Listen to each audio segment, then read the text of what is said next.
झर झर रोवेले बाझिनिया त गंगा से अरज करे हो।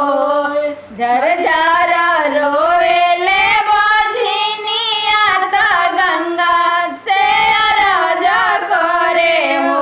ए गंगा मैया कही लालन मोहे दे तुझी उतिया व्रत करी वाहन बाबा मनाई तीनू है। ए गंगा मैया कहे लालन मोहे दे तुझे उतिया व्रत करी तीज वाहन बाबा मनाई तीनू है। सब साथी करे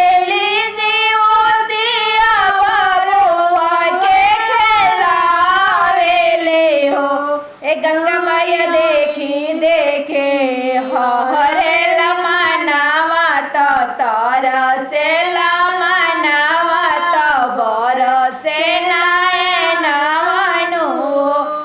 गंगा मैया बर से नयनवानु। इतना बचन सुनी गंगा मैया गंगा से ऊपर भैले हो।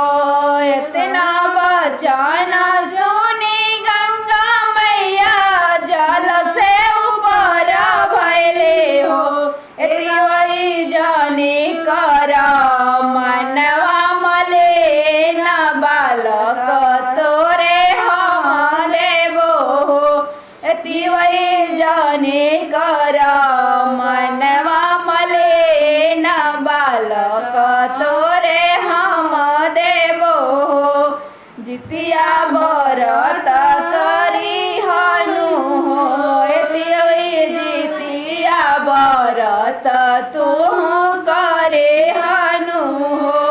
आज के दिनवा मोरी सावलन मोहे भइले हो। आज के दिनवा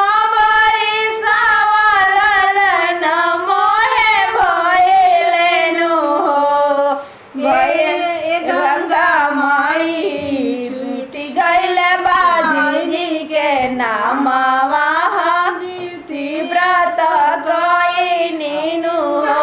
ए गंगा मैया छूटे गईल बाझिनी के नामवा जेवतिया व्रत कईनु हो।